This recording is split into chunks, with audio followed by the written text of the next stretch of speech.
Study with your hosts, MrSniDBitS.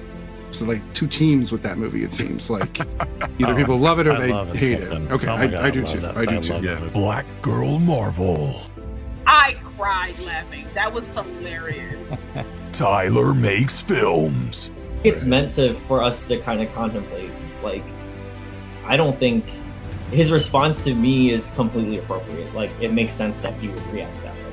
Allthemoviethings. I think the thing why I enjoyed it more too was the fact that we were going to talk about it from this perspective. Lieutenant Commander Ray. I could watch them. I never find anything wrong with them. I love them every single time I watch them. And this absolutely qualifies on that list. And me, the real study movie voice guy.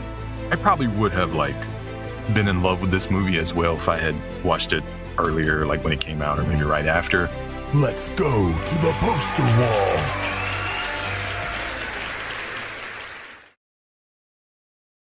Good evening and welcome to The Real Study. My name is MrSniDBitS, and it's no longer to my left, but here in a line with me, we've got BlackGirlMarvel, and we've got all the movie things. No Lieutenant Commander Ray or Tyler tonight, but that is okay. We've got kind of an OG team here for what we call what has been colloquially named Barbenheimer, which is of course Barbie and Oppenheimer. So we are glad to be here to discuss these two flicks. So before we do, of course, we always want to talk about any potential news that might be out there. And I know Brian missed last week when we talked about the Abyss 4K release. So I did see a little bit of a little clip that you posted though. So. Justin definitely wanted to talk about it, so it at least got talked about. But I'm assuming you're still excited about that. Oh yeah. I'm glad I got my tickets too, and it was like one of those things where like I used the Regal app, and it wasn't popping up to buy tickets, but then like the next day tickets were available, and then like it was full already. Really? So I got like one of the last, so I'm like really close to a bunch of people, but the seats are like pretty, where the theater I go to is like nice reclining seats and there's a lot of space. Good. So I'm not like really crammed together, but so I'm excited to see that because I never saw it in theaters. Only on VHS. I was younger. Yep. Me too. Only on VHS. I don't think I've even seen it since it was released on DVD. Right. It's been a long time since I watched it. Yeah. But there were like a string of movies like that. Leviathan was another one. It's not quite obviously, there's like a bunch of underwater underwater movies. Deep Star 6 and like other like mid 80s totally water movies. So many of them. They even had some water TV shows. A lot of that in the 80s. Oh yeah. Any other big Roy Scheider had one. That was the show, like Sea something, or I don't remember what it was like. Sea World, not Sea World. That's a place. Yeah. Anyway. I know. But that they tried pushing the water thing, and then Waterworld was like, we're gonna go on top of the water. We're gonna screw all that. Yeah. And then James I was actually really into Waterworld. me too. I thought it was brilliant. Not bad. Like everybody hated it. I'm like, this is Dennis Hopper's peak performance. Like this is he needs to be wound up to just there. That was the perfect place to dial him in. You guys didn't like him in the Super Mario Brothers movie? No, don't get me wrong. He brought the same kind of energy, but that movie fails, I think, on the He's probably the best thing about that movie. He is one of the saving graces, without a doubt. But then my wife and I just watched Speed again because I love Speed. I watch it all the time. Oh my God, yes. But she watched. There's a girl on TikTok that she Speed watches. It's so good. Yeah. There's a girl that we watch on TikTok that does movie reactions. She just watches the movies and her boyfriend cuts them down, or fiance. Oh, is that the blonde woman? Yeah. She's like laying down. Yeah. She's great. Yeah. And so she watches Speed, and she has all the right reactions to all the right places. And my wife was like, "That makes me want to watch it." I'm like, "Put it on." Yeah, man. Put it I on. know. That's pretty. So great. we watched it. It's perfect still. Like it's terrible. I used to watch it like literally every day. I did too. I went and saw it in the theaters like 10 times. Like after school, was like Speed. That was my jam. Like, it had everything. A little bit of comedy, a lot of action. Keanu, like, really showing he's a leading man at that point. Yeah. Well, even Steven Spielberg, Siskel and Ebert, like, loved it. They give it 2 thumbs up. They even talked about it like it's like 3 movies in one. Right. Because you got the bus, you got the elevator in the beginning, you got the bus, of course, for most of it, and then the train sequence. So it's like 3 separate movies. And everything's going fast. Together. They didn't. The name is apt. The other thing I really like about it is that it takes itself just seriously enough. But then when it jumps when you get the big jump, you forgive it. You're like, he's got superpowers or something. Like he's on the bus. That's why it made it, or It's their already love ridiculous. or something. I don't know. Something makes the bus. Not their love. That's hilarious. I'm just saying, like they have great chemistry. I always wish they would have done far more totally. than 2 movies together. So but I think he has she was in love with him everybody. on that movie. Yeah, that's what I heard. There was like she came out and talked about it. She was like, she has such a big crush on him, and he was not even like, not to say he wasn't right. No, like seriously, not to say that he wasn't like, he didn't think she was attractive, but like he just didn't like pay attention like that to see it. And then like they actually talked about it together. Like she told him, she was like, I was like in love with you. And he was like, I didn't know this. Like that's wild. It's like, Keanu. Sounds like him and Winona Ryder had the same kind of thing too. Like he just always kept having these leading ladies that obviously never hit his radar. I mean, if we look at the woman he's with today, like he has. And he's been with Here's her the thing forever. that makes him even more attractive. Yeah, that's a good point. A guy who doesn't know he's attractive is super attractive. Well, and he's the most respectful person. At least I hear it would that. be a I hear that bombshell all the time.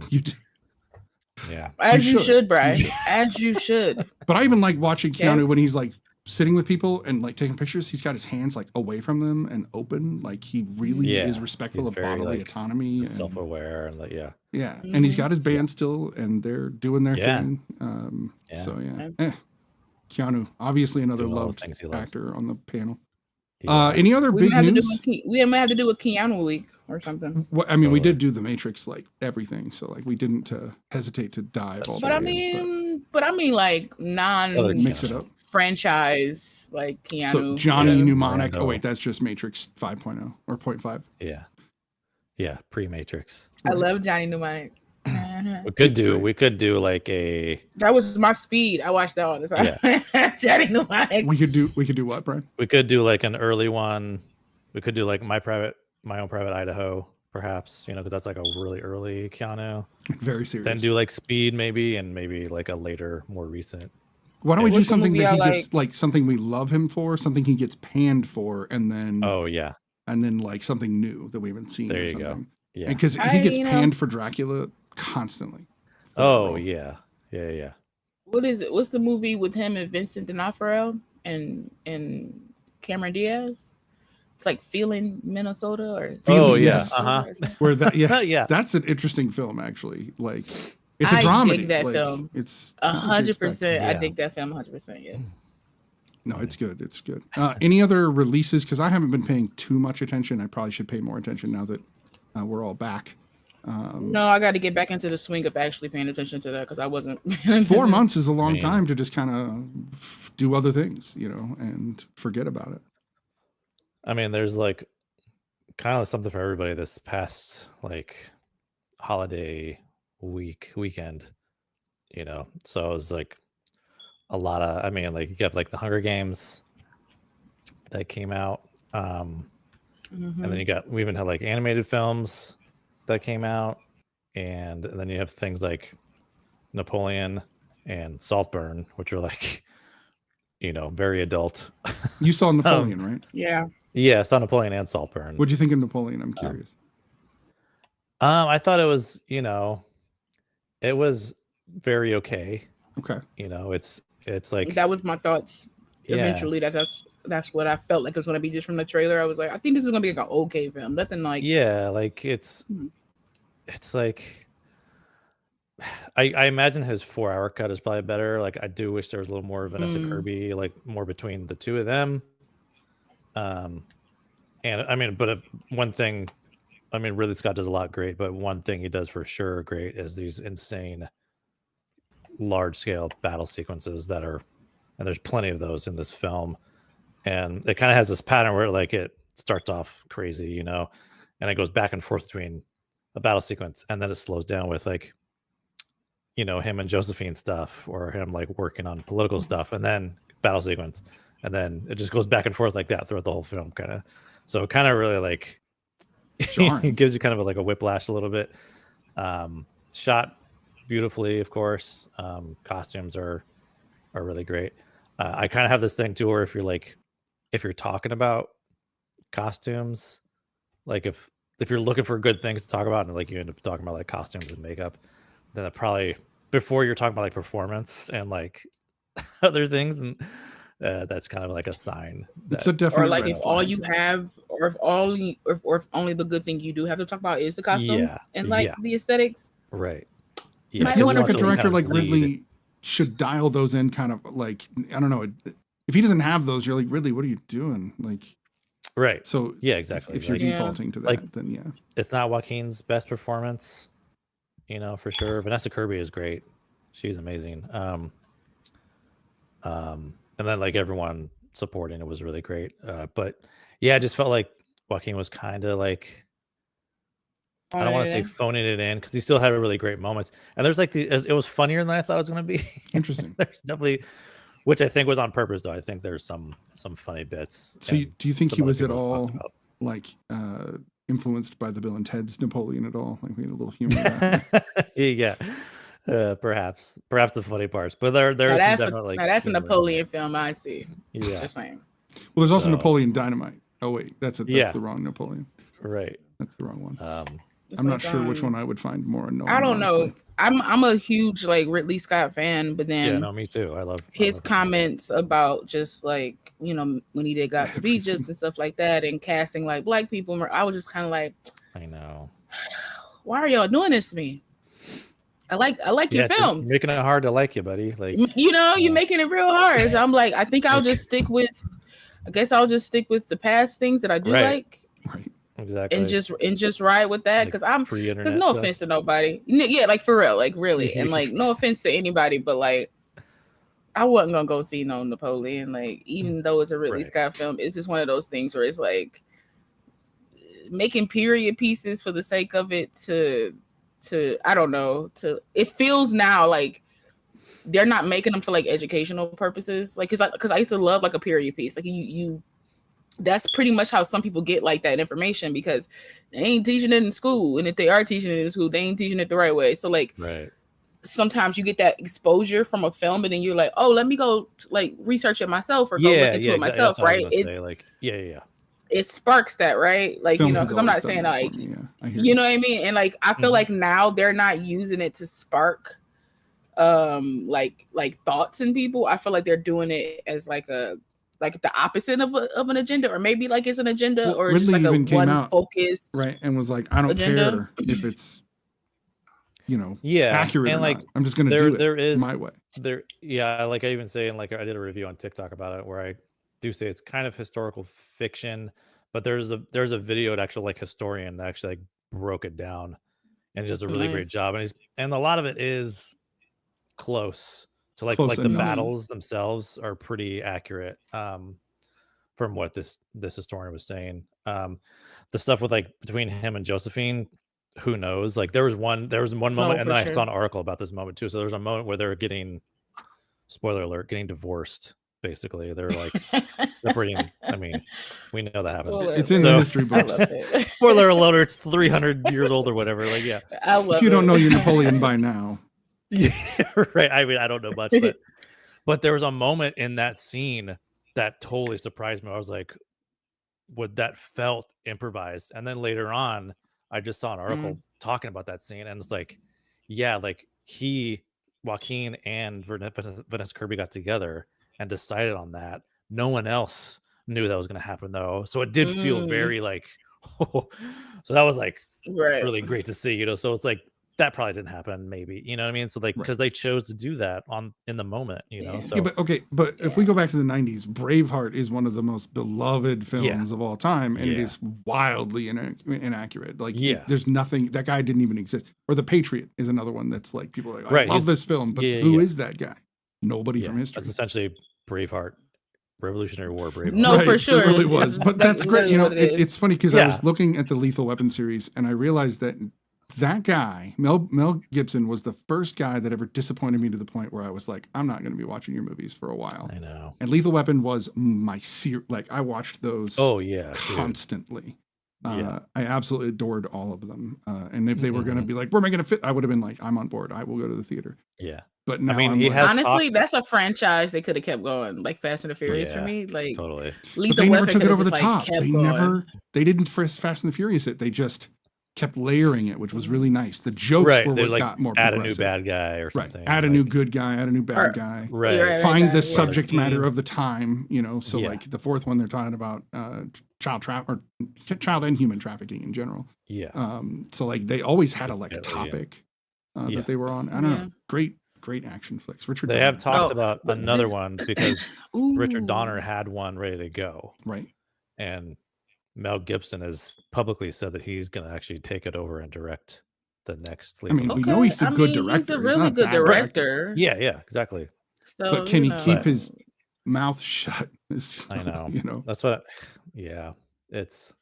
I mean, I feel like he kind of has, but you never know. Once you put him in a position of power, he might just start the talking and out of the bottle. We know it about him, so it's not like he has to hide it. He just has to act like a good person again, And he's an actor, for him is probably hiding it. Like I'm just like I don't know him, but it's kind of like but I think but this is what the point I was trying to say about Ridley Scott about these films. I don't feel like they're because I couldn't figure out the words. So I thank y'all for talking because I couldn't figure it out. But I feel like instead of it being let me show you this thing to help you learn about it, make it interesting so you can learn about it. I feel like it's just a way to isolate diversity. Now, I don't think they're doing it as let's teach. It's a teaching thing. Let's bring this something that you didn't know. Let's bring it to the screen so you could. That's how I learned a lot of stuff. It wasn't early in school. It was I watched this movie that had somebody that they said was accurate. I'm like, I don't believe you, and I will go and check it out. And now, I'm just looking at all this stuff. But now it just feels like they're doing it so that they don't have to cast people of color, because the first thing that people want to say is well, is this back in the day? These people didn't exist here at this time, and I'm just kind of okay. But that's just personally what it feels like. I could be 100% wrong, but that's just personally what it feels like. So I just don't feel the need to go see a. Yeah, there was one Black actor who was a French soldier in this movie, and that was it's and he had lines and everything. I was like, that's awesome to see that, but it was a very tiny role, but then the rest, there's no, anywhere else, people of color anywhere else, except for when he went to Egypt and was fighting. Well, because they're the other though in that situation. Right? Exactly. There's no. Exactly. There's a blanket army basically. Right. So, but. So I always another come thing too back about that movie that I wish they would have kind of got into is more of Napoleon's really great tactical mind. We talk about Napoleonic tactics, and a lot of them are still used today. We didn't really get into his mind and how he sees a battlefield, and that would have been interesting to me. Insane stuff that he did. Yeah. No, that would have been interesting. Never done before, but all I know about Napoleon is the people have that Napoleon feel, short men complex. Complex, Napoleon complex. Yeah. I'm that's all society has told me about Napoleon, and this would have been a great time to kind of bring out like Bryce said, bring out the strategic mind of him. Yeah, because you said, they still use his tactics today. Yeah, and so it's kind of that would have been interesting to kind of remember how Limitless, the movie Limitless, you could see through his eyes, you could see how he sees things. That would probably have been a cool perspective for Napoleon if they had done that. That'd probably been cool. Yeah, because you see early on, in the beginning of the film, his just his passion for it, and just how smart he was with that kind of thing, and totally took the British by surprise. And one of the only you see Frenchmen a little bit of the Napoleon complex kind of come through, because he but which he's are kind of the 6'2", bits right? that are Isn't Joaquin Phoenix 6'2" or something? He's not a short guy. He is taller. He's I don't know if he's that tall, but still he's not Napoleon height. He's definitely taller than Napoleon. Right. We're getting another Wolverine scenario basically. Yeah, but I think too, beyond the height thing, I think there was this issue of his he had a lot of insecurity, about things, and had a lot of ego. I think that was part of his complex that we saw, which were some of the more funny bits that came through was I think them touching on his Napoleon complex, but that's just my interpretation. So fair. You're making me want to watch it more than I did want to watch it. So that's a good thing. Yeah. It's no, like seriously, you are like, I kind of like now I'm kind of like, maybe I need to check it out. So we do have 2 movies that we want to talk about tonight, and I do want to make sure we get plenty of time for both, because one of them is a 3-hour biopic, period piece, if you will. So we definitely want to get into this. So why don't we jump right into Barbie? I'm so glad you said biopic, because I've said it that way for so long. Instead of biopic? How do people? Yeah, it's always been biopic to me. I know, I've always said that way, and then I started changing it to biopic. So I'm like so glad to hear. I think it's like potato. Like you I know, yeah. I'm like the way I've heard others say biopic, so whatever. I say biopic. I think I've heard like critics that the recognized critics say biopic. So I don't know. I'm just like who determines these things other than society? So that said, I like biopic. It's the same thing phonetically. Yeah. Oh, and Joaquin Phoenix is 5'8". Continue. Okay, but he's not short. He's average. So we've got Barbie. This is, of course, Greta Gerwig's big claim to fame. This is the largest movie. For Barbie first? Yeah. Oh. Barbenheimer. Barbenheimer. Was Barbie what you saw first, or? No, I watched Oppenheimer first because I figured it would be heavier than Barbie. But they both are. I think they're both heavy. Like, I think they're equally. But heavy. Barbie's heavier in a more digestible way, in my opinion. But continue. That's fair. No, don't get me wrong. I mean, the order you see these, because like I did the whole double feature in a day thing. So I saw Barbie first earlier in the day, and then the evening I saw Oppenheimer.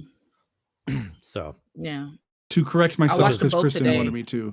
Little Women, and of course Lady Bird as well, which we've also reviewed Lady Bird on the show. So don't get me wrong.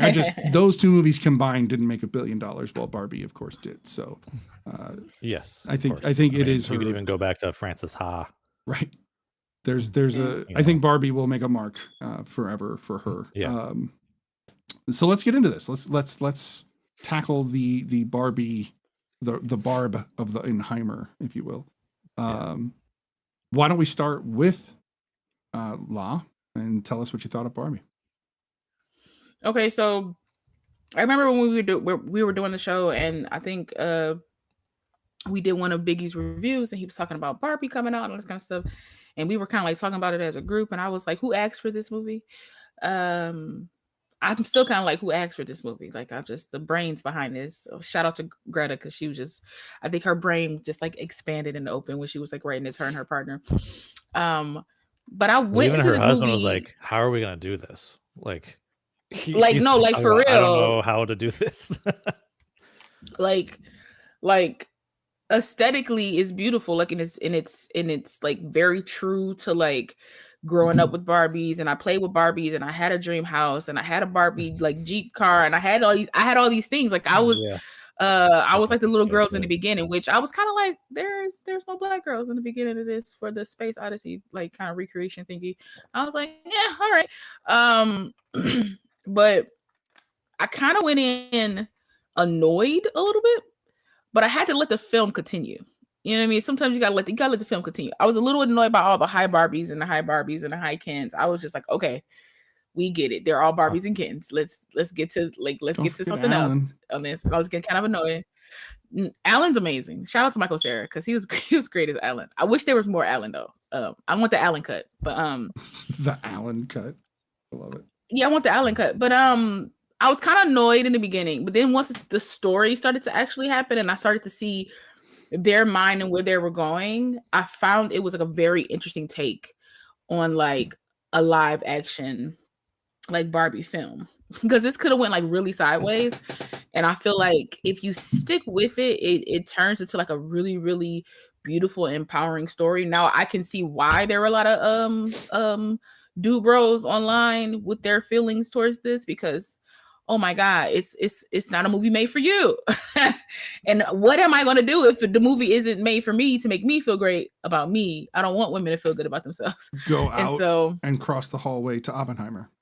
Just saying. Right. I'm just saying, you gotta do what you do, or just accept that this is a pretty darn good film for women. Leave. Don't go to Oppenheimer. Go to therapy. There's that. Exactly. There's Actually, Unpack definitely all go to your therapy bullshit. first, and then come Yeah. back and watch There you go. Barbie. Maybe Yes. you'll appreciate it. But I thought it was a really good story. I thought it was very interesting. There were some that I kind of feel like my understanding of it got muddled somewhere in there, because it seems like the outside world kind of affects the Barbie Land world, but then it seems like the Barbie Land world affects the outside world. But I don't see how that happens, because like with Barbie, it was a straight connection from like the woman playing with her and being connected to her, and that's what changed her. But I want to know, how did Ken become like wanted in the real world, because he was more like selfish in their world? Like, who was he attached to? And they never quite showed that. So like my brain was just kind of like lost at that moment. But I didn't let that overshadow the fact that had a lot of heart, this film. But yeah. What do you think, Brian? I could talk about it more when we discuss, but yeah. Yeah, absolutely. What do you think, sir? I saw it twice in the theater. That'll cried both times. Yeah. Love this movie, man. It's like, I wasn't expecting to love it as much as I do, and wasn't expecting to cry as much as I did. It's just, I don't know. It's like, it's right up there. Like my humor, like immediately I was on board. Like, it's just ridiculous. Some of the humor. I mean, it's just, I don't know. I can't even really put into words. I just really, really love this movie. I really wanted to get it on physical media, but I was disappointed because they didn't put out a steelbook, which they do that sometimes. They'll put out just the 4K, and then for some reason they wait to put it. So I'm waiting for them to, because they want you to buy it twice. Hopefully, yeah, because I want to buy it twice. Facts. So I don't own it, but I will eventually. Same thing with Oppenheimer. Oppenheimer just got like sold out. But yeah, I mean, I really love like what it has to say. You know, I mean, someone, the whole like Rob Thomas like sequence of them play the guitar. Like, do you mind if I play the guitar like at 4 you hours for 4.5 later? minutes? Oh my god, while yeah, I stare it's into so your good. eyes. Yeah, I brutal. mean, everyone's like really great. I mean, even like the little narration from Helen Mirren is so good that pops in there. Margot Robbie is the wrong person to choose to make this point. Yeah, I love that. No, that was a great. I was like, for me, that deserved my money. That part alone, I was like, you deserve my money. I wish I would have saw this in theaters for that moment alone. Man, it was a good theater going experience too. Like seeing, like it was, everyone was on board. Like everyone was dressed up, you know. I wore this shirt, so I didn't really get fully dressed up, but you're wearing pink. It works. But yeah, but that was great to see that, you know, like everyone really like coming together for this like great community experience. Yeah, just an incredible movie. There's been already talked, like Margot Robbie has mentioned like a second Barbie film, and she's like no, we're not going to do a second one. There's no reason to do a second one, she says. So because technically Warner she's Bros. not will Barbie want no one, more. right? Like no, they in the definitely real want world. one. Yeah. Oh yeah, Warner Brothers is definitely like, want how do we get a Barbie sequel? How do we get a Barbie? Which is sequel? another thing. Like, I was like wanting to talk about was like the whole bullshit with David Zaslav, who I like hate. With like I have a voodoo doll of David Zaslav here that I made. I don't, but he is an idiot. Okay, he has not a creative bone in his body. He claims to be a cinephile, which is why he like really wanted to get into the Warner Brothers side of things. But he comes from reality TV, and which is one of the reasons why I think he's so like, it's so easy for him to like throw these movies away and get tax write-offs, because he probably did that a million times with like who knows how many reality TV shows they just threw away because those are cheap, they're easy to make. He's like, we're not going to do this one, and then gets a bunch of tax write-offs on these shows. A little different with this, but you can see he's not an actual true cinephile, like or else he would. Well, he took our Batgirl away, and I'll never forgive him for that. Like I'll never forgive for that. But the whole thing behind this movie was one of the reasons, like Barbie and Oppenheimer. I wanted to talk about the Barbenheimer like phenomenon was there wasn't a lot of marketing behind this movie. And then Zaslav, like as soon as he saw like all the word of mouth and the Barbenheimer thing happening, that's when he dumped a bunch of money into it. And then he's trying to claim like, oh yeah, Barbie did so well because of marketing and all the money that I put into it. It's like, no, it's because of us. We saw Margot Robbie is gonna play Barbie. We saw we hyped it up on ourselves. Oppenheimer Day, like it became like a thing, right? Exactly. So it's like, and it didn't need all this marketing. It was so. I mean, if we being honest, I feel like Christopher Nolan kind of did more for the Barbie movie than he did, right? Because like if he wasn't, because I really feel like if Christopher Nolan didn't come out about like how like real cinema and movies and people need to go see movies and this is a real movie. And people are like, okay, calm down. All right, y'all, let's just go see it together as like a two feature. Yeah. I don't think it would ever happen. So like, let's not act like you had any hand, dude. I like, know. Come on, man. Yeah. And like the fun stuff they would do were like Greta and Margot would buy tickets to Oppenheimer, mm-hmm. you know, and like vice versa. Like it was so fun to see like that. They did their own marketing. Like, like, man. Well, and Margot, of course, dressed up in every single possible Barbie outfit, like they ever had, and I think that would have been just fun to like have access to all that. Yeah, and I feel like the premiere helped with that too. I feel like because actors are like their own billboard, you know what I mean? Like, Margot Robbie literally like marketed herself, but also the movie by dressing up as like classic Barbie and classic, like anytime she went to a different premiere, she was like in a classic Barbie, like Barbie, like outfit, and it was like it made you want to see the movie to see what she had on in there, even if you didn't really go for the story, but you went for the clothes, and then like you figured out that the story was like a really good story, you know. So also this movie like is just a testament to the like financial power of women. Like women have like so much financial control that like some like men in power still don't understand that. Like they still don't want to get behind these certain things. Mm-hmm. And that's another reason like this was like so hyped, because women were like, yes, please. I have my own financial independence. Like so many women do these days, you know? So it's like, yeah, that's why it made $1 billion. And even Margot herself was like, this is going to make $1 billion. And it like surpassed that. I mean, she was a producer on it, so she had a lot of like her own skin in the game, you know, like, yeah. And it's like, I mean, it's amazing. Like it's, I mean, it technically did better than Oppenheimer, but so, but yeah, it's just an incredible movie. Like, I mean, beginning to end, inside and out. I mean, I think Oppenheimer was like 100 mil away from 1 billion. I think.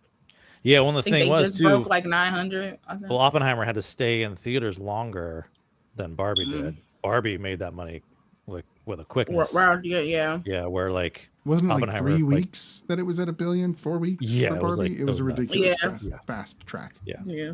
Did not take long. What did you think of Barbie, Sneak? I'm with Brian. I cried both times I watched this, and I rewatched it today. I must not have feelings anymore. So.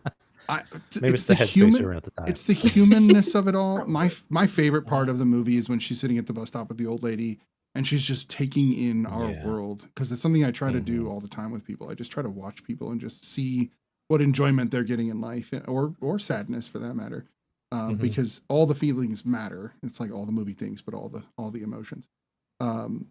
It just felt genuine. The whole film felt genuine, which is so funny because it's a fake facade almost through the entire film, but it feels wildly genuine. And Rhea Perlman kind of coming, not out of nowhere, because she's been doing animation for a long time, but I haven't seen her on screen like that in a while. And there's something warm and fuzzy about her, you know, explaining to Barbie how to just be a person. I don't know. It killed me. And I think it was important to talk about the patriarchy and what it's done to this world and could do to an imaginary world. It's something that if you're a fragile male, maybe you need to watch Barbie and take it seriously, and watch it for what it is, because it's trying to tell you there's a problem and you're not listening. So yeah, that's one of my takes on the movie. I don't know. It's an emotional roller coaster, but it's also hilarious. No, it is. It's like, but it's a good balance, you know, of this like ridiculous comedic stuff. I mean, Ryan Gosling, God bless him, just just owned that role, you know, like he was literally Knuff. Like he was Knuff. Like he was. Dude, I Am Ken. They took that to heart. Is such a brilliant sequence. Like, yeah, and like that whole like musical sequence, like some of I think it wasn't any of the creative folks, but some people didn't want that in there. Like they were like, we can remove this, you know, like when they did screenings for it or whatever. But like they fought for it, you know, and kept it in. So it needed to be there. Like it showed it. Not only people don't even realize that Ryan can sing. That was Ryan singing. Yeah, like, exactly. He's already been singing since he was a kid. So it's nice that they picked an actor that could sing, and that they picked an actor. Mickey Mouse Club. Right, exactly. Right. So they picked an actor that could sing. They picked an actor that can be hot as hell, but also play a complete douchebag. And like he's like the ultimate douchebag, and it's perfect. Like you couldn't have gotten a different person to play that role. Like and the thing is too, like you don't hate him though either. Like you don't. He's not like he's not like this villain. You know what I mean? But he still has this antagonist thing.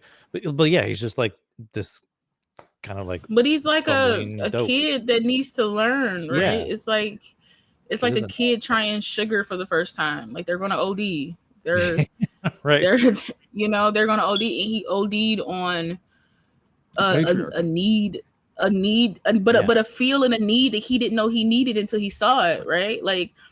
Because in his world, he doesn't get that type of attention that he's been looking for. Yeah. He doesn't get that. And then he stepped into the real world, and all of a sudden it's like people respect me and they're talking to me, and I ask a question and they listen, and like they kind of do what I like. What? Yeah. Like this and of is course kinda... he's like. Of course, he's taken some of that too, like a little too for sure. Far to where everyone's like, somebody asked me the time because he's right? The time. Because he's a child, like he's a child, and in all honesty, everybody in Barbie Land is a child, including the Barbies, even though they are like president and all that kind of stuff. Like they're still not like weird Barbie, childlike. Yeah, weird Barbie. She's the oracle, right? She's the like. Yeah. But see, but weird Barbie has lived a life, right? So when you have lived a life, she's gained wisdom and experience. Yeah. So like, she's a little weird, but like that's the person you go to for advice because she's lived a life. Mind you, I've had a weird Barbie, so those do exist. I think. I will say based on fact, which is weird, but like funny. The little elements that's in here like are just great. Or like. Even like the writing, like the wording, the phrasing of things, it's just like, to me, that's what stood out the most. Of course, it's beautiful. Pink ain't my favorite color, but it's fine. Like I'm about to like throw a film under the bus. Well, it's like it's Barbie pink color. You can't. You know what I mean? Like that'll be wild. But like that was another thing too about it just has Barbie so many elements to it. It has so many elements to it that I thoroughly enjoy, especially the writing. I think the writing for me is the wording and the phrasing of things, like when they were in the real world and like Ken has his perspective and she had the same perspective, but it's opposite. And she's like, I'm getting the same feeling, but it feels more like violence. Like it feels more like, and I was like, aggression, I was like, that's a perfect way. When they first get there, perfect way to explain how women feel when they're just like walking down the street and men do the things that they're doing. Yeah, it was good. It was really good. I love the back to the. Go ahead, Brian. No, please.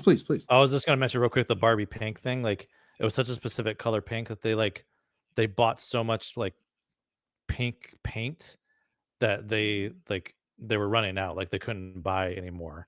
Like they used so much of that color pink. Did they rename it Barbie Pink? I don't know, but they probably should. But at this point, they probably should. Yeah. They probably should. It'll probably market it better. People probably buy that paint all the time if it's Barbie pink. The writing, you're 100%, but it's even just the littlest jokes like, "Oh, the president's here. Yes, I am. You're welcome." Just little, you're wide out. Little subtle things. Talking about the different Barbies that were discontinued was just fun and subtle. Yeah. Like that. It was extremely meta. It was like it was like a meta sandwich. It was like meta within meta, because like even Helen Mirren's like voiceover is meta.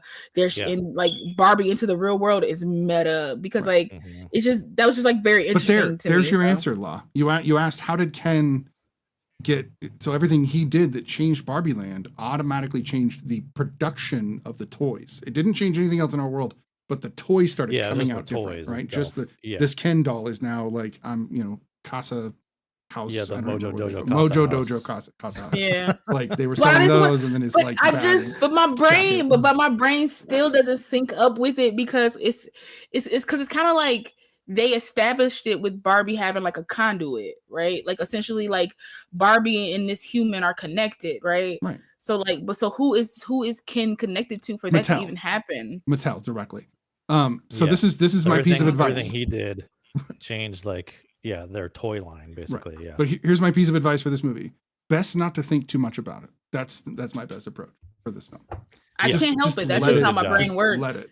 Like, that's just kind of how my brain works because it's like I just feel like it was already like an established thing that like the reason why Barbie is affected is because she's connected to this human that affected her. So like they have a thing that like they affected each other. So it doesn't go the other way though. So like whatever Barbie does doesn't affect America right. Forever So how is it that what Ken does affects Mattel? Like that's what I'm not. But I'm listen. I'm not gonna get into this thing and be like this movie is terrible because magic of this of thing that I don't get. That creates the toys for Mattel. They have a tap into the portal.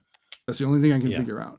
And ultimately, if you look, like even the CEO and all of his executives going to Barbie Land, one of them actually gets hurt from getting shot, even though there were no weapons of any kind. So like it started to have a real effect on them, you know, in their new reality. That's the whole thing too, is like none of this happens until Ken goes to the real world.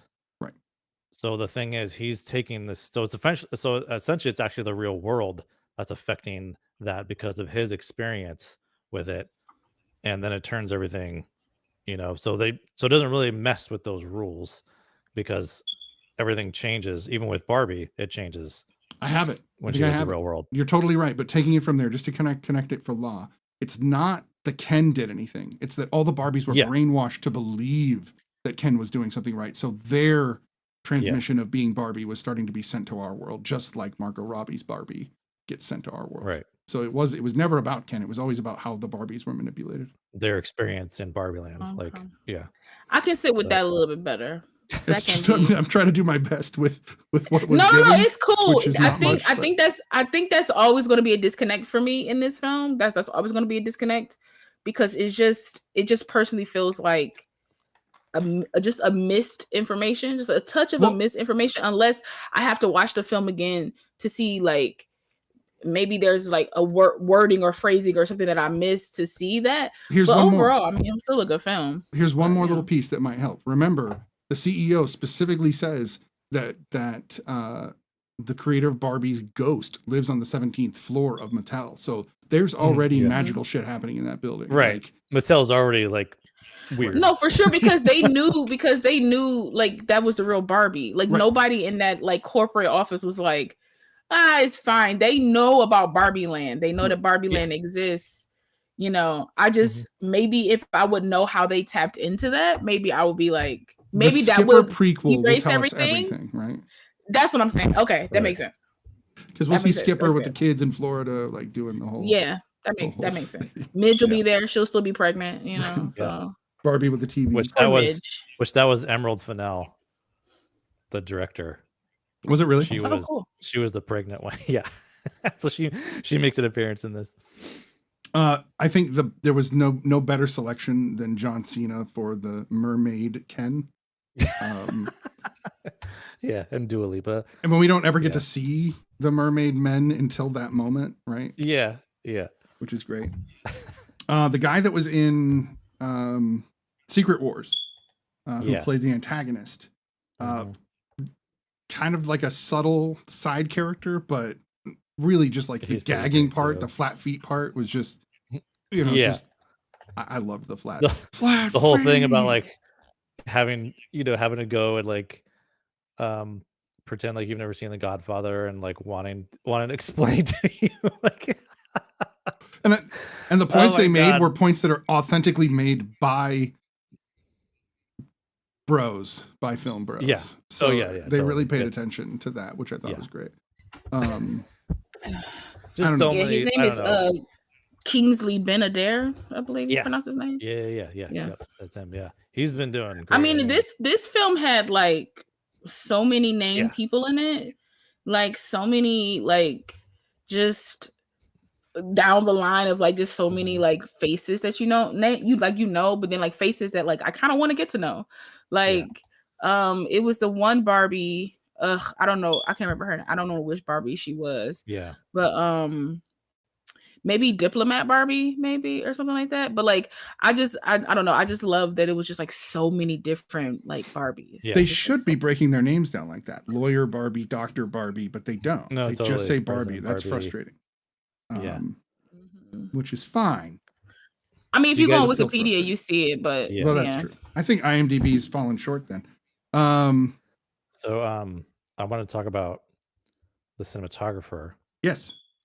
Please. So Rodrigo Prieto is the DP on this, and it's insane because he's like, this is just why I love, one of the reasons I love cinematography and like how talented cinematographers are. So Rodrigo shot I just saw his list. Sorry. Yeah, and then he has another movie that came out recently called Killers of the Flower Moon. So it's like he's shot this insane like just fantasy world Barbie movie, and then he's done a lot of other like Brokeback Mountain, Wolf of Wall Street, Babel, Argo, all beautiful films. Yeah. I mean, he's directed some he did some Taylor Swift videos. Yeah. No, if you're a big director, you started in videos. He's out there, man. I think that's always 9 out of 10 you do. Yeah. DPs did. Yeah. Or a lot of DPs used to be gaffers, right? Too. So that's like a way they, because a gaffer, for those who don't know, is like Water for Elephants, like right hand man, which was a beautiful, not a great film, but a beautiful film. I mean, did Alexander? Alexander is aesthetically, it's a beautiful film. Again, beautifully shot. 25th Hour, same. Well, 25th Hour's got a good element. Oh, he did 8 Mile. Yeah. Oh, that movie I just like the difference. I just like the difference. 8 Mile and Barbie, like no, but think about it though. It makes sense because think about think about like the beauty that's like Brokeback Mountain, right? You kind of get that beauty in Barbie Land, but then think about the grit of 8 Mile. You get that in the real world, right? Because it has like a grayscale, like a bluish grayscale when you get to the real world. Yeah, he had to shoot 2 different styles basically. Yep. Yeah, so it was Barbie like had to look fake. Yeah. And just like right. She looked out of place in our world until like she kind of started to like blend a little bit. Like her hair wasn't as blonde, her skin wasn't as like vibrant and pink, like she was kind of like desaturating a little bit, like blending in. So did Ken's abs bother anyone? No. I'm talking about I should say main Ken, like stereotypical Ken. I don't know, it felt like 300 abs like Ryan Ryan Gosling. Gosling's abs just felt 300 to me, like they were sprayed on. I feel like he got abs like that. I don't know. Like I'm not saying he doesn't, because I've seen crazy. But they say he had he had a spray tan in this song. He said he has a tan, so he does. I think they purposely made him like a little bit more orangey, and I think that could define his body just a little bit more. It does, because that's what bodybuilders do. Oh, these days they just start here and just slather. It's just bizarre. At least competitive bodybuilders, that's what right know. Yeah, blowing my mind with the cinematographer, but you usually do. You usually point them out and I go, holy shit, that's pretty great. 21 grams even, holy shit. Okay, it's been around. And Killers of the Flower Moon was aesthetically beautiful. Like it was still a good story, great. But if we're just talking about the beauty of it, like it was 100% beautiful, like the things that he did in that film. So he's starting to like build a Deacon style filmography there, though. Like that's not a I mean he's worked with Scorsese for a while now, right? So so I have to say happily Will Ferrell didn't try to steal the show. He was Will Ferrell and it was fine. He kept it real then. Yeah. But it was dialed down, and some of the things were funny, like, oh, tickle me, wait, don't hug me, don't hug, like little subtle things that were not too much for me, but he can drive me pretty batty most times. Yeah, I'm not a Will Ferrell fan, and when I saw him in the boardroom, I was like, it was going so well, and then I wasn't mad at it. I was like, okay, you needed, he was you wanted him for like his zany quality, which his ensemble people. I feel like Greta as a and I feel like Greta as a director was able to be like, just tone it down a little bit. She might not have used those words, but I think she got him to a sweet spot that was like, this will make the film, but it won't break the film. So it's one of those things where it's like, I could tolerate Will Ferrell in this. Well, I think Greta like encourages like improvisation too. So which Will Ferrell's, you know, very keen to do also. So I think there's some of that. Agreed. I love seeing all of the entire board on a bicycle together. That was that was my favorite between. Yeah, really log Although Ken throwing up several times was humorous. So I do find humor in the throw up and the. I love all of that too. Like that was all like mechanically made. You know, they made all those like little mini sets and everything. Just like, which means they made that bike. So like they made a bike that would hold 20 people. Yeah. And just made them sit on the and stage and cool in camera tricks. And, right. Yeah, because they just panned across them, right, for the movement of the bicycle. I would assume nothing serious. Yeah, a lot of it's like they play with like depth of field and everything and stuff like that. So, but it's like old school, old school movie, old school. Yeah, well, you can go back to like puppet, the beginnings of film type of thing. Yeah. It's like we got people below the thing, like here's the water, and they're like, no, that's what was happening. Like that's they had people exactly what it is. Yeah, off camera, like like mechanical. It's giving like when I went to go see Lion King on not on Broadway, but like it was like when I was go see the Lion King, and they were like lions, but they were all like it was like the lion thing was here, but they were like the apparatus. It was like very, very, very cool. So like. I mean, I actually like stuff like that. I feel like if you can fit like those type of like, pastimes into your films, you can create something that's pretty dope, I feel. There are some shots in this movie that are actually taken directly out of other films as like an homage to earlier films as well.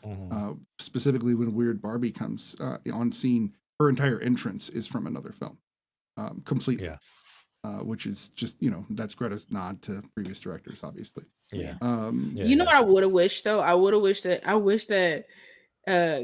Kate McKinnon could actually do the splits. You could tell. I wish they would have got her. It's like, and that's the part that I was just like, this movie costs how much? And like y'all couldn't get her a good like strength trainer and get her to like do the splits. Because Woman King after so long. I mean, but I feel like, I don't know. I feel like if she would have been doing the splits herself, I understand that like she's not a contortionist. I'm not asking her to be a contortionist. Like you would have to have a whole different person into that role. And I think she fit that too perfectly to have a whole different person to do that. But I would have liked if she was actually a little bit more flexible and she could have did something like the splits herself. And I know a lot of things were like quick and fast, and she kind of like will like go down into a split or do something. So like I understand if they had to have like a stand-in or something like that. But I don't know. I just think it would have just added a little extra something. I feel like, if she could have, if some scenes it was like actually her kind of, I feel like if Viola Davis 50 could like look the way she looked and like, well, I think she was like 55 or something like that in Woman King, you can learn how to do the splits. That's fair. I'm just saying. One last thing I'm going to mention, and then we're going to rate the movie so we can get on to Oppenheimer. But this is one of those little subtle things again, but it just popped into my head, and it was when Barbie's upset and realized can screw the world up. She can't fix anything. And she tears her jacket off her shoes. She sits down and then she flops over exactly like a Barbie. Like I was like, that was brilliant. Subtle, but brilliant. You can even hear her squeaking. I don't know if you guys caught that. She squeaks as she moves around in that scene like a Barbie. Oh, Barbs. Yeah. Anyway, why don't we rate the movie? La, what do you give Barbie? I give Barbie a solid 8. I think it was really good. Like I didn't get emotionally hit like you guys did, unfortunately. But the sad moments were very sad. Like the sad, like I give Margot Robbie props with how like raw she kind of was in some of these scenes. Like I think the scene where she was just like, I'm not pretty anymore. I feel like she was actually like, even though Helen Mirren kind of came in and broke that tension with being like, you got to cast somebody other than Margot Robbie in this, but we will go with it. But I still feel like Margot Robbie has felt or does feel like that from time to time in her life. Like she's a woman. Like we all feel like that for the most part.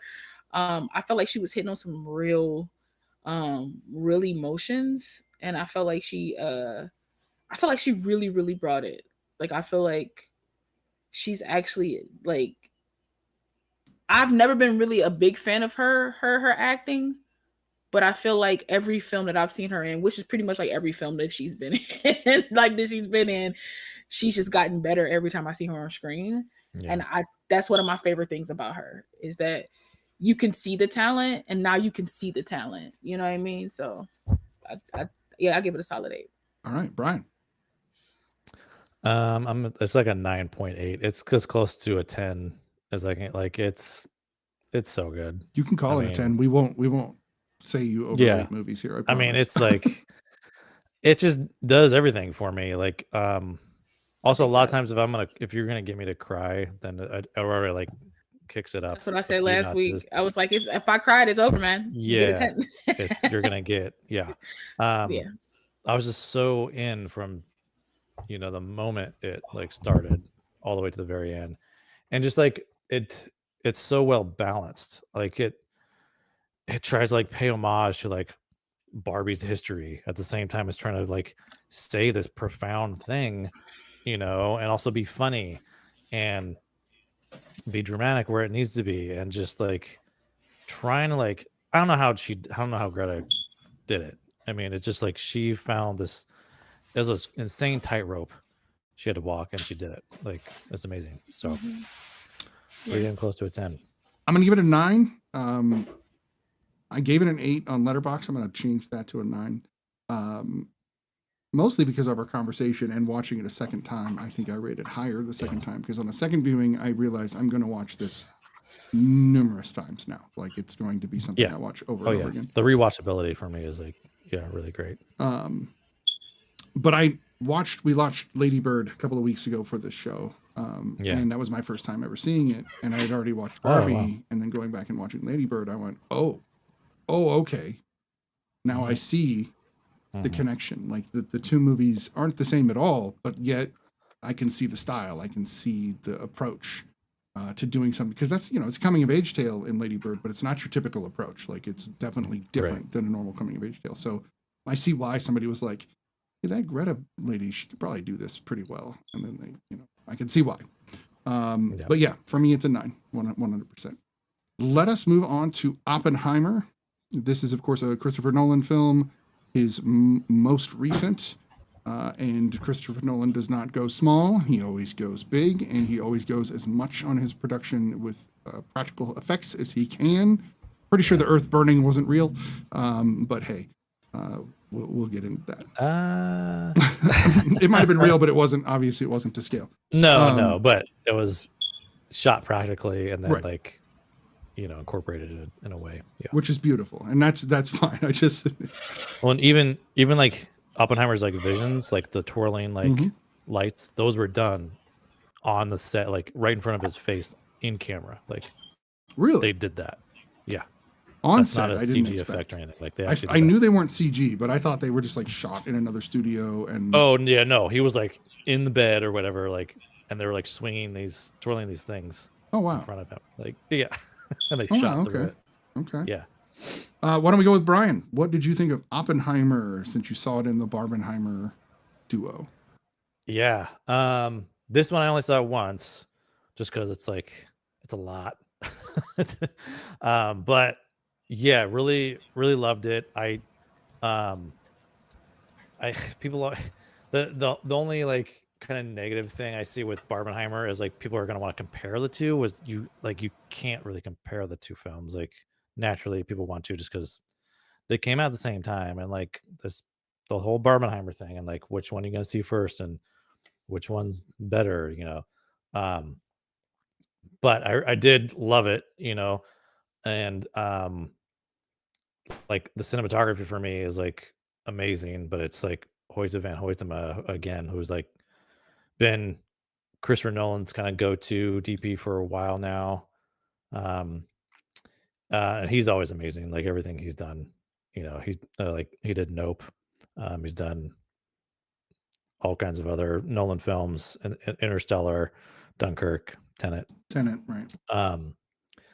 And like Cillian Murphy, man, he's like, I'm so glad that he's been working with Nolan for so long, and he finally has like, a really powerful lead in a Christopher Nolan movie, So it's great to see that. I mean, everyone is just like so amazing in this. Emily Blunt. I mean, I have like a major crush on Emily Blunt, but she's so good. She doesn't need like a whole movie. She has like this one specific scene. And the is like during the deposition part, and it's black and white, which I love that part too, where like the black and white versus the color. But she was just like, she commands that whole screen for like that little bit of screen time she had, and those little lines that she had. Like, man, it was like, I don't know, it was amazing. But yeah, really enjoyed it. I do have some issues with it, and we can get into that later. But yeah, overall good. Law, what did you think of Oppenheimer? If you guys hear something in the background, my mom just cut on the kettle, so I hear nothing. Oh, okay, just making sure. This film was it was a film, and Christopher Nolan directed it, and I feel like he got every white man in Hollywood that he could think of to be in this film. Because everywhere I turned, I saw like Michael Angarano, what's his name? I believe that's how you put it. Angarano, Michael Angarano. I saw Dane DeHaan. I was Josh Peck. I was like, geez Louise. I was like, y'all are just. I was like, you guys are snatching them up. What's his name? Jack Quaid. It was like Josh. Listen here. Hartnett, yeah. I am a 90s girl to my heart, to my core. And when I saw Josh Hartnett, I was like, sir, he killed it where too. have you been? He was so good. No, he was so good to the point where I feel like a lot of our 90s stars probably got pigeonholed in a lot of their roles because just because he's been a heartthrob don't mean he can't be like a serious like scientific man in a Christopher Nolan film. But I was like, but it was just like, it was like the deck was stacked. It was just like, like Tony Goldwyn. I always love seeing David Krumholtz in anything. Krumholtz, like I'm just actors when right I saw now. Krumholtz, I was like, that's a kid from 10 Things I Hate About You. What the hell? Yeah. I just the Santa Claus. No, I'm not saying, but numbers. You know what I'm saying? I love me some David Krumholtz. Like he's just like anytime I see him in something, I'm like, this film probably got some good standing. I'm just happy to see him and stuff. But this film was just like stacked. It had like Alex Wolff and what's his name, Tony Goldwyn, because who don't love Tony Goldwyn? Like it was just so many people, just like stacked upon stacks. And he was like in the background, Tony Goldwyn. You don't really think about him much in this movie. And but a lot of these actors were, right? Like you had like your core that were kind of like, centered or whatever, but you had like all these other like supporting, like very, very supporting background people that still added layers. Like but Matthew Modine when you just have a film like that, a little bit. Just showing up. Tom Conti was Einstein. Like it's a whole thing. Like, and the makeup was amazing was really great on this. Yeah, Einstein. Shout out to Robert Downey Jr. Even though whenever he gets mad, I automatically think of Tony Stark. Like I shouldn't. He brought a lot of himself to the Tony Stark role, though. Like, yeah, you can't avoid it. So it's hard to like push past that because like. What was it when he got mad when he was getting mad in those like black and white scenes where he was like getting mad at Oppenheimer and everything like that? I was just like, he looks like when he got mad at Cap in Endgame and he passed out. Like I was like, it's giving the same energy, but when you bring a lot of yourself into something, you can kind of see it in other things. But that doesn't detract from the fact that I think he did an amazing job. Overall, this just really ain't the film for me. I'm not saying that it wasn't good. Aesthetically, it was beautiful. Cinematography was amazing. Cillian Murphy. I've been obsessed with Cillian Murphy. I think since Red Eye. I think maybe before that, but like not 28 Days Later. No, because I've never seen that film.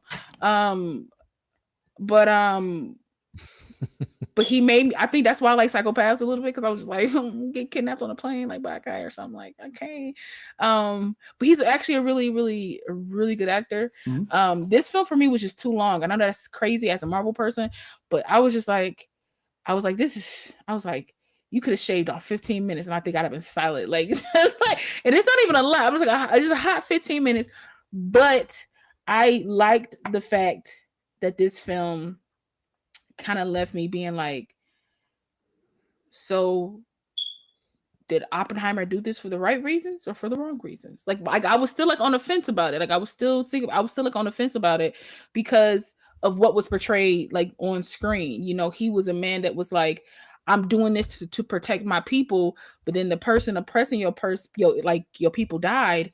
You no longer need to do this. So were you originally doing it for your people, or was that a scapegoat so that you can create something and become a name? Like it had a lot of layers. And I think I don't know, I can't find words. I think that's cool. That's the only thing that's popping up in my head right now. But I like the fact that this film had layers.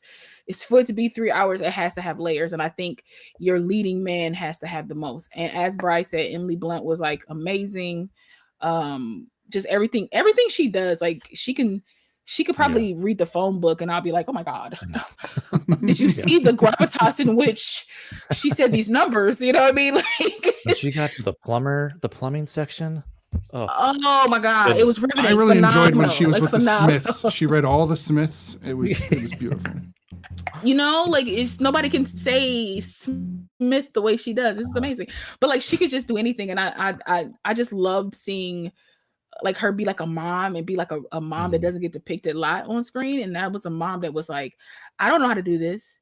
And I'm drowning. And to show a man be like, can y'all just take my kid? I know that's really messed up, but like, can y'all just like raise my kid for a while? Because you can't do that anymore without somebody judging you to your core and possibly calling CPS on you. You know what I mean? Like you can't do that. So I just think some of the subtle things that was in here that wasn't revolving around like the atomic bomb and everything like that was, to me, hit a little harder, just emotionally. But also seeing his back and forth in his own brain about like what he could do in like the future, where his brain, like essentially he was like a prophet, like he could see his damage before it ever happens, and then to actually see it happen, and he becomes the poem that he knows in the book. And shout out to Florence Pugh, that girl be putting her boobs out everywhere.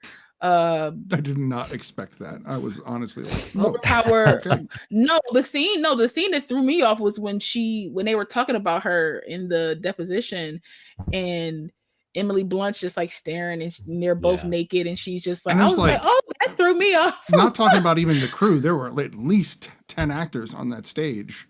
Right. I was like, because they had to get it from two sides, and there was not a lot blocking much. I was like, I hope y'all was thrown in post, because I don't know if I could have if I could have did it. But I mean, if you're gonna do it in front of a crew, like what's the other actors? But I mean, you know, it's your choice, however you want to do it. But I think she was good. I think Florence Pugh commands the screen too, even if she's not focal in the film. I felt like she still had a powerful role, and she accomplished it. So yeah.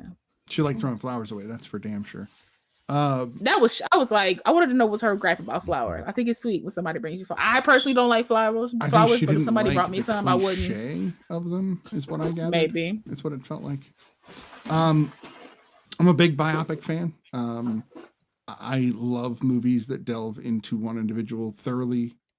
This movie gives me JFK vibes with the two-tone, black and white color. It's not like it's never been used before, but it felt, because it's another biopic, not about JFK, but about the attorney, obviously. I loved that the black and white was the opposite of what you would expect, because it was actually the future that was black and white, while everything we see of him was color, which was very interesting.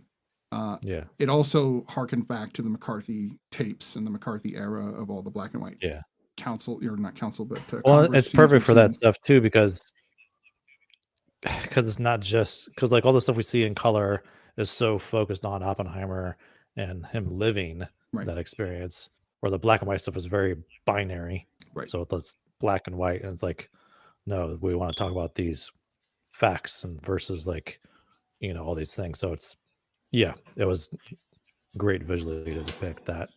The whole breakdown with Strauss and the entire sequence, spoiler alert if you haven't seen the movie, Strauss is the bad guy, and obviously the one that's been pulling the strings the whole time, and you kind of get that from the beginning, but there is a big reveal, and I think it's apt to today, where that's the same kind of political bullshit that we're dealing with now, and the McCarthy era and now are like wildly too close to each other.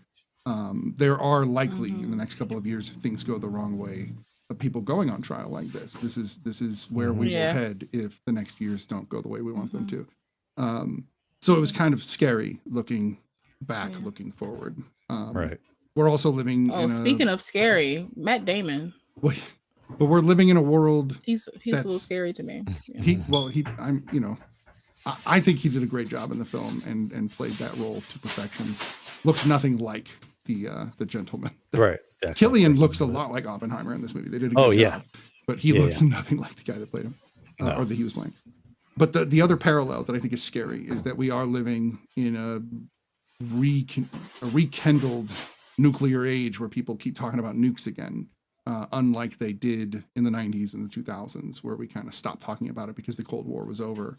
We're now back to, we don't know if that's going to happen again. So this movie kind of came out weirdly right at the right time for what's happening in our world. Yeah. So not to get too deep, sorry, but that's what it made me think. Well, I mean, that's the thing about this film. This film is deep in a very different way than Barbie, because it is a complicated thing. I think Oppenheimer was struggling on many different levels, and like that's depicted really well in this film. Because of course he's a man of science and really, from a scientific perspective, was really driven to do this. But then at the same time, he has this moral dilemma that he's struggling with, and like the should and like, so it kind of touches on what La was talking about, where it's like, you kind of want to like look into it more, like what, like what were his actual reasons for doing this,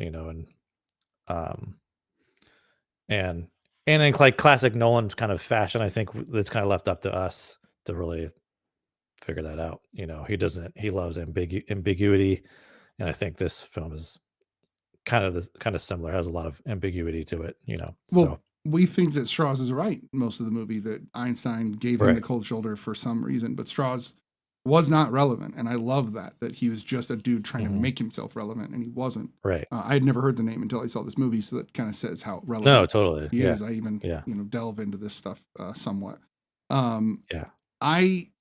I think that just seeing the film and just looking at the character that was presented to us, not the real Oppenheimer, but this Oppenheimer, because there is going to be a difference. Right. I think this Oppenheimer decided that if it was going to get done, it needed to be done by the right person. And so he was going to do it. Right. And he knew kind of when you're doing something and there's a consequence, but you haven't gotten to the consequence yet, you do know it. You do have a sense of dread. But then there's that like cold sweat that comes over you once you've made that decision, you've gone over the threshold. You can see when he's looking at the bomb going off that he has that epiphany. And he still is steering, because after they create the bomb, they still talk about, after they create the bomb and go set it off, that's it. It's over for them. Yeah. But they did talk about who to drop it on before that, right? Yeah. And so that's a lot of stuff they held against him in his hearing, and I think it's interesting to discuss why would you choose those targets. There's also I just kind of flipped here. Sorry. There's also a big argument that this movie does not talk about the individuals who were murdered. At all, really, other than from Oppenheimer's perspective and how bad he felt about it. They should have at least shown us the screen and shown us a bit more of the reality of what he was doing instead of letting us see it on his face. So. I mean, the film was called Oppenheimer, so it's going to be but the way that I'm looking at it. We're looking at it. No, he did, but like, but for me, it's just one of those things where it's like it's about his perspective and about like how he felt about what he did ultimately. True. Like essentially nobody else could probably do this. And if they could do it, it would probably take them way longer than it took him. So like to see, because like I see so much stuff on TV anyway, especially with what's going on currently of like, dead bodies and dead children and stuff like that. I kind of didn't need to see that in this film, but to see his I don't think people were saying that to like actually show the actual bodies or anything like that. I think it the thing that a lot of people argue, which I agree, is that it kind of just dismisses all of that devastation and all those people. Like it doesn't actually give them, because it's more like, yeah, it's a thing about Oppenheimer, but that's so directly connected to Oppenheimer also. Like it needs to be. They could have said something in the credits or done a thing like Schindler's List did, exactly. where they show the memorials, explain what happened, explain the fallout, explain what happened in Japan. Yep. All of those things could have been done just like Schindler's List. So are you List, talking more so in the film or just something attached to the film? Anything. Either or. Like, something needed to be. Yeah. I would have been like, oh, okay, so we got through Oppenheimer and now we're seeing the devastation of what he did in the credits. But that's not Nolan's style. Like Nolan's style kind of comes first.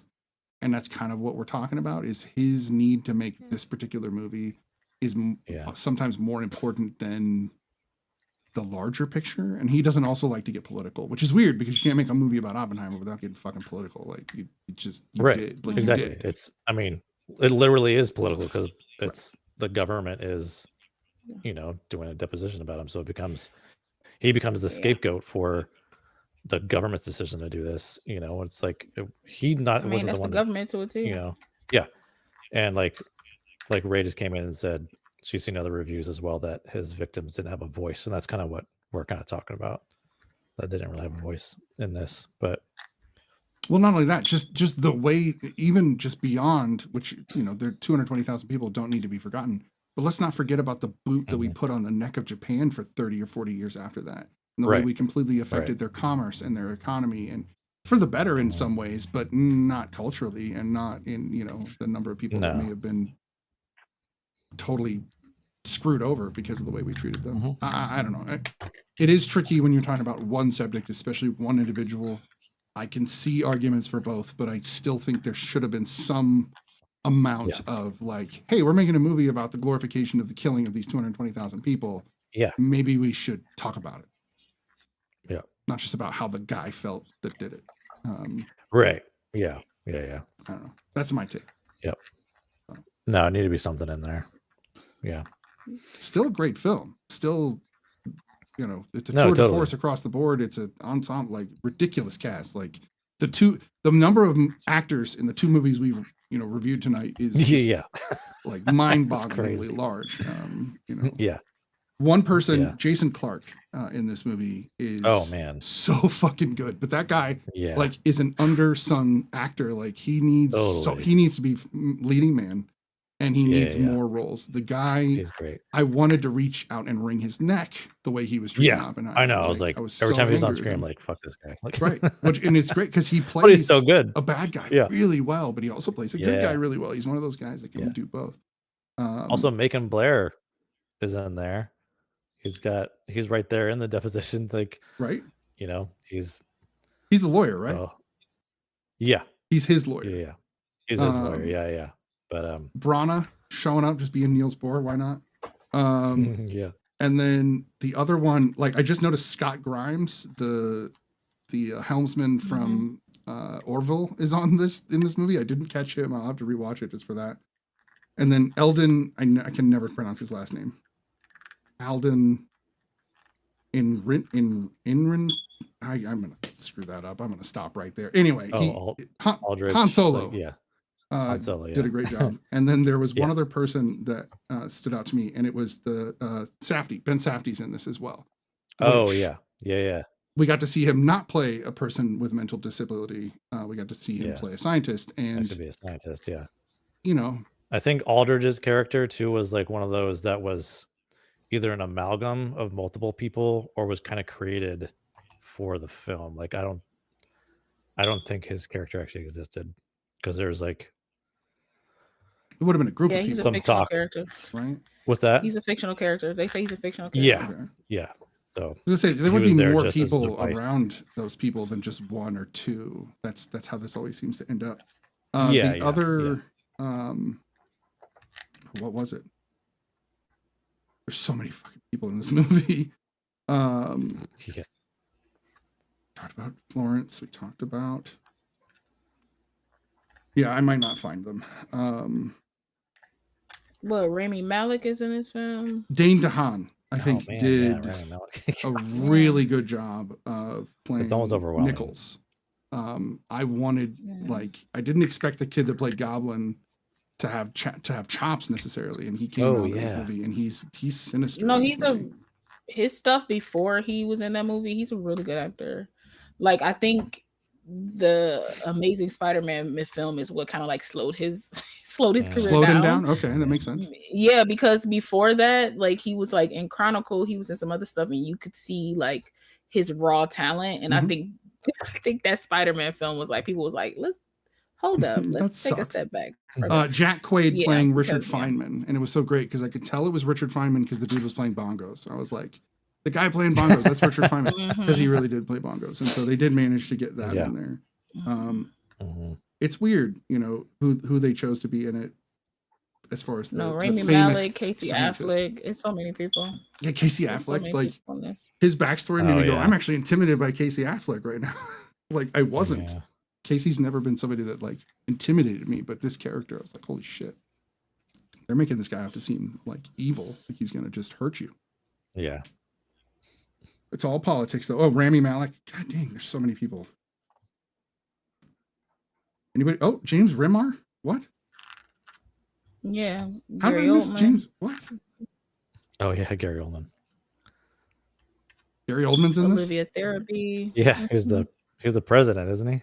He was Truman. Yeah, he was Truman. What? Yeah. Yeah. No. Yeah, the makeup was great on this. Yeah. He wasn't in it very long, like, but still, like. No, he played Truman to a T though, because Truman was a total yeah. cock, and he acted that way perfectly. He did a great job. Oh yeah. And then so they had Lyndon in it as well, which is weird because he would have been young. And I love this like they had to give John F. Kennedy a nice little nod somehow to like make sure that we all knew that he was a hero even then. But that's all kind of bullshit. But anyway, right. Yeah, it's funny when movies do that. They're like John F. Kennedy. I'm like, okay. Yeah, it is interesting. It's like, what angle are you gonna like portray this person from? You know, so there's plenty he did, especially when they only are in the film for a short amount of time. Right. So there's plenty he did good, but not in that era. That era was when Kennedy was not an amazing human being, or his brother for that matter. Yeah. Bobby was he was on the McCarthy council or McCarthy board, if you will. So they weren't great then, but they're being talked up in this movie like they were. I'm just like, that's odd. Yeah. Anyway, so it sounds like La really enjoyed what she learned, maybe. Did it make you want to read the book? That. Okay. Honestly, I would probably enjoy the book more, if I'm being honest. I probably, if I can get my hands on the book, I'll probably dense book. I'm sure. I mean, I wouldn't read it in a day. But I mean, I probably would. I'm not gonna say it wasn't a bad film. It's just that politics not my thing. So I don't think any political film in any type of way I'm going to 100% be on board and enjoy. But I could always get something out of it, you know. And like I said, I enjoyed the dichotomy of Oppenheimer himself. So I liked that. Did you like the prequel Star Wars trilogy? All politics. Yeah. That was all politics. Yeah. It was all underhanded. But it's interspliced with like mixed with Jedi, aliens like, and Jedi that senator has 7 eyes. So this is interesting. You kind of don't pay attention to that part. You kind of just go for the. You're looking at the ETs, right? You're like, oh look, there's ET. There's some Wookiees. Oh, they're in a synagogue. Yeah, you know, you're just like, oh, okay, that's fine. Like, but look at the colors of everybody. Like, oh my god, look at this alien. It's blue. Like, my god, like, you know. So you're saying you would watch this if it was aliens? Honestly, I probably would. If it was aliens, I would probably pay more attention to our politics and our. You've just told me what I need to do. I need to convince our Congress to start dressing up in ridiculous dinosaur outfits. Yep. So that people will. And I will pay. And I will pay attention. If somebody was like a spider T-Rex, a Spider-Man T-Rex, I will watch. I will listen to what they have to say. Other than that, I'm good. Down. But no, I like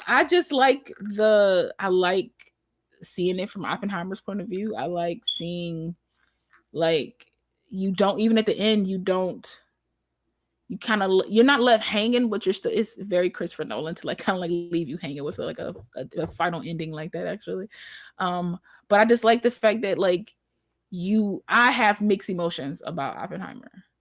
It's like, you are a brilliant mind, and yes, you did create this, but you created something that killed and continues to kill, right? And I don't think like anybody, or threatens to, you know what I mean? Like, I don't think anybody sets out, any type of scientist or creator, if you're not crazy, let me preface that, if you're not like a total nut job, you don't set out to kill people. You just set out to invent and create and to explore more, but then like push the limits of science, push the limits of science. And so when you create something that is a weapon of mass destruction, and now you're so deep in that even the government is like, come on, bro, either you're gonna ride with us, or like we're gonna hang you out to dry. And then we're gonna hang you out to dry anyway. Like anyway. And I feel like that's just the state of the United States from the beginning of time. And it's a history that we have not learned from, like, at all. Which, I mean, these movies are great, but like, nobody's learning from the history of like all the things that we've been doing to each other around the world, and etc. So, do you really think that doing it, even though there was the 0.0001 chance that you could light the entire atmosphere on Earth, was still a good move? Because that's the part where I was like, would you? I wouldn't have done it knowing there was that fraction of a chance. But here's the thing, though. You're not a scientist. No, that's true. And scientists always but I just feel like scientists always push. They go by numbers, right? They don't go by like feelings sometimes, and like logic in that sense, like of feelings. It was like, but that percentage is so low. We got to try it out. I know. But it's that percentage might be the percentage that it needs to be to blow the planet up. What's funny is they're willing to risk it. When they did the Hadron Collider to do the I was just going to mention the Hadron Collider. They literally had the same kind of percentage. It was so remote. They were like, turn it on, man. I'm like, you guys need to stop this, because one of these times it's going to clock over and be the right number. Yeah, exactly. Like, I mean, that's where the world is going, though, pretty much. You know, the house is going to win. And 0.00, right? Yeah, you don't need to bet against 21. That's honestly what's going to be the thing that breaks the world. Like, we're either going to explode, like implode on ourselves, or like some type of like apocalypse, or some type of like hellfire damnation or something, because somebody was like, well, it was a 0.001 chance that it'll. Oops. So we had to flip the switch, right? Zombieism, right? Oops. Right, like for real. And it's like, oops, it grew so far out of control, we can't stop it. And that's how the world's going to end, because that's essentially history. Just repeating itself, just in more advanced ways as we keep going. As selfish as it is, hopefully just, give me 30 more years, 30 or so. Before we do That's probably when it'll happen anyway. It's probably, you got to give them. I mean, I'm be in my 60s, and like I want more than that. Okay, so you want 40 years. Okay, so everybody on the panel wants at least 40 years. I would need 40 more. Okay. Well, I mean, if it happened in 40 or 100, it wouldn't matter, because we'd all be gone. So I just say, let's call it 100. That way my kids can grow up and die, and I won't know anybody, and it'll be fine. No, give me a solid 100. I'll take a solid 100. Like, and I don't even really believe that. Let's just be very clear. I genuinely don't actually believe that. It was meant for the joke. Give me like a solid 100. I'm good. Anyway, let's rate this film. It is. If you think about it, genocide is Thanos thinking. It really is. Panel or the real study. Yes, no, nobody endorses any of that here. But it's a heavy topic, so we got to lighten it somehow. That said, let's go ahead and rate Oppenheimer, and we do have some movies to announce for next weekend that we will be doing. So all the movie things, what did you think of Oppenheimer? I'll give it a 9. Solid 9. Yep. Solid 9. Gotta love it. How about you, La? Yep. I'm gonna give it a shaky 8. Is what I'm gonna give it. That's what I'm gonna give it. It's good, but the foundation of that 8 is very loose. No, it's very shaky, man. That's what I'm saying. Yeah. I'm gonna also give it a 9. And it's just a very well made movie, very compelling. Yeah.